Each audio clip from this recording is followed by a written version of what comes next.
मध्य प्रदेश में आरोप प्रत्यारोप की राजनीति चरम सीमा पर है। कांग्रेस हो या बीजेपी, इस चुनाव रणभूमि में दोनों ही पार्टियां एक दूसरे से पीछे नहीं है। तो वहीं कांग्रेस ने घोटाले का आरोप लगाते हुए शिवराज सरकार को जमकर घेरा। भोपाल कांग्रेस प्रदेश कार्यालय में कांग्रेस सांसद रणदीप सिंह सुरजेवाला ने कहा कि 2004 में भाजपा की सरकार ने सत्ता में आते ही प्रदेश के युवाओं के भविष्य की बोली लगाना प्रारंभ कर दिए है। चाहे वो व्यापम घोटाला हो, डीमेट घोटाला हो, शिक्षक भर्ती घोटाला हो, नर्सिंग घोटाला हो या पटवारी भर्ती घोटाला हो, भाजपा ने प्रदेश के करोड़ों युवाओं के भविष्य को घोटालों की भेंट चढ़ा दिया है। व्यापम में 23 भर्ती प्रवेश परीक्षाओं में 1 करोड़ युवाओं की भविष्य की बोली लगाई।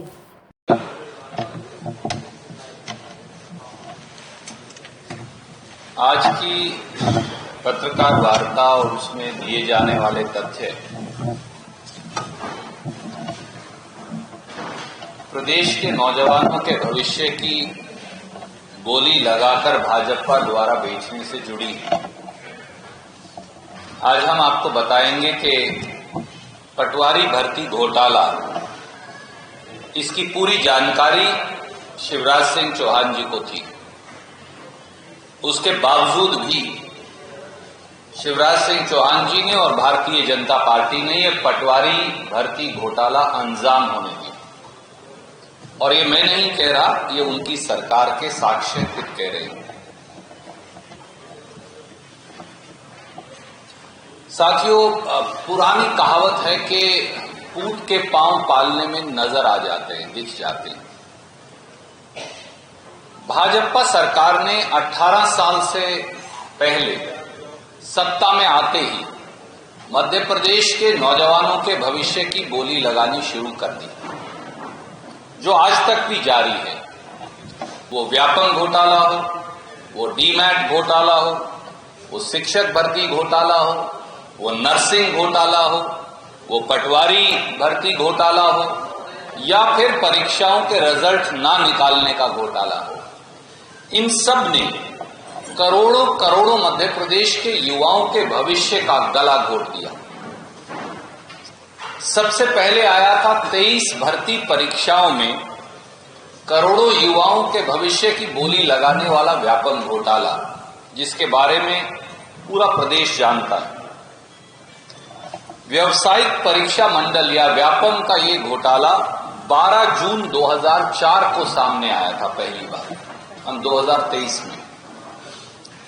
उसके बाद छतरपुर में, एमपी नगर भोपाल में, तुकोगंज इंदौर में, निशातपुरा भोपाल में कई अपराध दर्ज हुए, एक के बाद एक। 2004 से भाजपाई सत्ता में परीक्षा भर्ती घोटाले लगातार चल रहे हैं, पर 23 भर्ती परीक्षाओं में व्यापम की 1 करोड़ युवाओं का भविष्य तो लील दिया गया, उनकी जिंदगियां तो लूट ली गई, पर हुआ कुछ नहीं। शिवराज सिंह चौहान ज्यों के त्यों उनके सरपरस्ती में यह काम चलता रहा।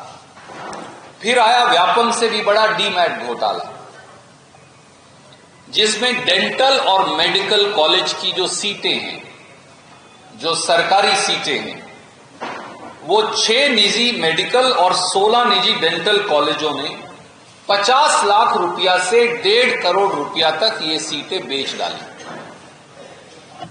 वर्षों तक ये चला। खुद सीबीआई ने सुप्रीम कोर्ट में हल्फनामा दिया और कहा यह घोटाला व्यापम से भी बड़ा है और शायद इसकी जांच नहीं हो सकती।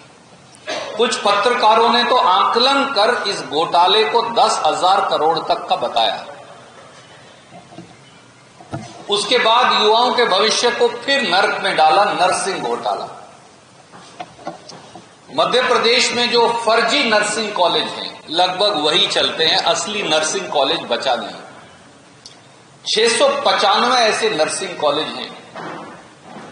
2 लाख 3 लाख रुपया एक बिटिया या बेटे को देनी पड़ती है उसकी फीस। 1.5 लाख बच्चों की जिंदगी अंधकार में चली गई। खुद हाई कोर्ट ने, मध्य प्रदेश की हाई कोर्ट ने कहा कि ये हैरत है कि ऐसे कॉलेज जो दुकानों से चलते हैं, वहां नर्सिंग की परीक्षा की इजाजत आप कैसे दे देते हैं। और ये भी कहा कि ये नर्सिंग कॉलेज समाज में जहर घोल रहे हैं। शिवराज सिंह चौहान के कान पर जू तक नहीं देगी। और जो भर्ती घोटाले के तथ्य हैं, अगर वो आप देखेंगे तो आप भी सुन रह जाएंगे।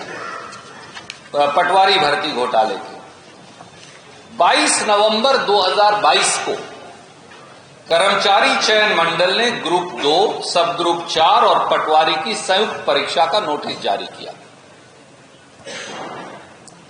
5 जनवरी से 19 जनवरी तक 2023 तक बच्चों ने फॉर्म भरे। पटवारी भर्ती परीक्षा में 9,78,266 बच्चों ने पेपर दिया या भाग लिया। 10 लाख मान लीजिए लगभग। इनकी परीक्षा 15 मार्च से शुरू हुई और 23 अप्रैल तक ली गई, क्योंकि 10 लाख बच्चे थे। यह परीक्षा प्रदेश में 78 केंद्रों पर हुई।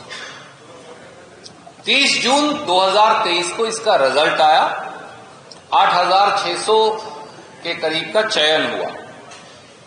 जब 10 दिन बाद मेरिट लिस्ट आई तो पता चला कि 10 में से 7 केवल एक भाजपा के विधायक के कॉलेज से हैं, बाकी एक भाजपा के जो मंत्री हैं उनके बेटे के कॉलेज से हैं। तब इसकी कलई खुली। कई ऐसे भी लोग थे जो वन रक्षक भर्ती में तो फिट थे और पटवारी भर्ती में विकलांग बन गए और फिर भर्ती हो गए। व्यापक रूप से 15-15 लाख रुपए में पटवारी की नौकरी बेचने की बात आप सबने जग जाहिर की सामने आई।